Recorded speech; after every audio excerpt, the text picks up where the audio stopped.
Bonjour et bienvenue sur votre site d'information Enquête Plus qui vous offre la revue de la presse sénégalaise de ce 25 janvier. Presse aujourd'hui encore partagée entre football et politique. Les Lions font la une de tous les quotidiens tant l'heure semble grave. Gagner ou plier bagage, titre Le Pays. Rien que la victoire, renchérit Le Soleil. On gagne ou on gagne, tranche l'Observateur, qui nous apprend que le président Ouad offre 20 millions aux Lions, plus une maison en cas de victoire finale. Comme en 2002, Ouad a encore misé sur les Lions. Et gros, s'exclame l'Observateur, en vendant la mèche, car selon les fédéraux, il voulait attendre la fin du tournoi pour annoncer la promesse de Ouad.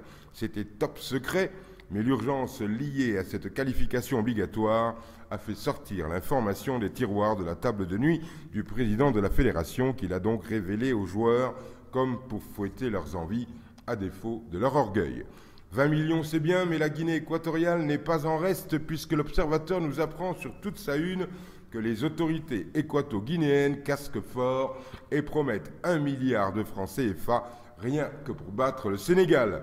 L'AS renchérit et écrit qu'à ce milliard-là, le fils du président vient les motiver encore plus et leur promet 2 milliards en cas de victoire. Sud Quotidien, lui, préfère quitter les alentours nauséabonds des coffres-forts et revenir là où ça se passe vraiment, c'est-à-dire le terrain, et sous la plume d'Abdoulaye Ndiaga Sylla, titre 3 points et c'est tout. Le coup reçu par les Lions, écrit-il, doit être un mal pour un bien. Il leur a manqué concentration, détermination et rigueur. En étant sérieux et appliqués, écrit Sud, ils ont ce jour les atouts pour vaincre. Obligation de gagner ou résignation à faire leur deuil de ce tournoi final de la CAN, pour lequel ils ont réussi pendant les éliminatoires et devant des clients aussi sérieux que les Congolais et les Camerounais, des temps de passage inédits dans la trajectoire du football sénégalais. 3 points et c'est tout, exhorte donc Abdoulaye Ndiaga Sylla. Tel doit être l'engagement, et pour atteindre l'objectif face à une équipe et devant un public acquis à sa cause, il faudra tout donner, éviter les erreurs de casting en prenant les meilleurs à tous les postes, mais aussi les plus déterminés, et assurer un coaching différent. En fait, pour conclure avec Stade, il nous faut gagner pour éviter l'humiliation. Qu'est-ce qui rime avec humiliation? C'est pétition, comme celle qui secoue l'Assemblée nationale et qui est à la une de Réumi Quotidien, qui nous apprend qu'une initiative de parlementaires pour une élection présidentielle pacifique, libre et transparente fait le tour de l'hémicycle et émane d'élus de différents partis ou coalitions. Les initiateurs de cette pétition condamnent dans Réumi l'aveuglement du président sortant à briguer un 3e mandat et demandent, dans leur pétition, au peuple sénégalais d'accepter qu'Abdoulaye Ouad et sa famille obtiennent l'amnistie totale et autorisent le président élu en 2012 à appliquer cette disposition parce que la paix du pays vaut bien ce sacrifice.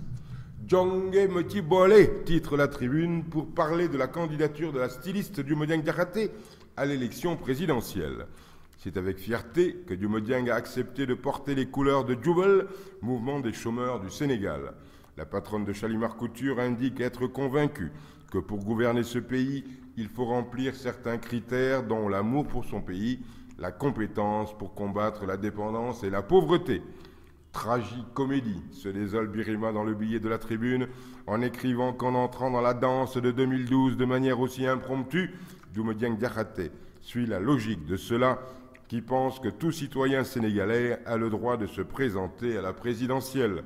Cette banalisation, constate Birima dans la Tribune, qui frise un manque de rigueur, est en passe de faire du champ politique un vaste théâtre, une comédie humaine qui foule aux pieds le sérieux et la sonalité inhérents à l'institution présidentielle.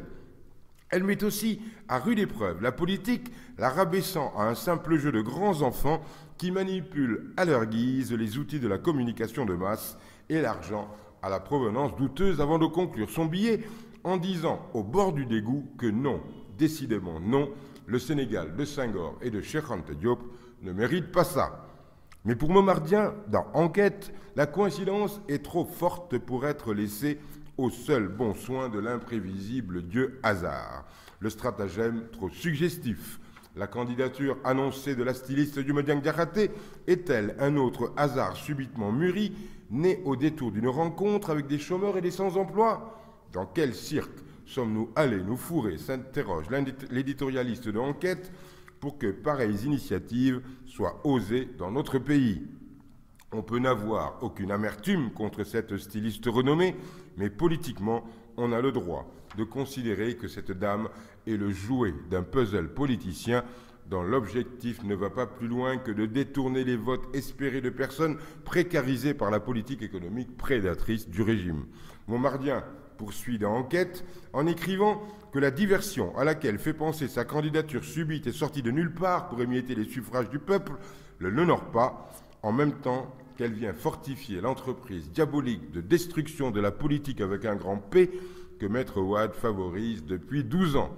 Diouma Diakhaté n'est certainement pas l'avatar unique de l'avilissement de la démocratie par les procédés mafieux, mais pour cette élection que tout le monde souhaite transparente et crédible en février, elle en est malheureusement l'emblème parfait, conclut la maire Montmardien dans Enquête, dont le titre est pour le moins réaliste à la une: Comment Wade veut casser la fronde. Dans la rubrique J'ai bien peur qu'ils s'en foutent, ce titre à la une de Sud: Le ministre de l'Intérieur interdit toute manif de rue à compter de jeudi. J'ai bien peur qu'ils s'en foutent. Bonne lecture, à demain, même endroit, même motif, même punition. Enquête Plus, c'est plus d'infos en mieux.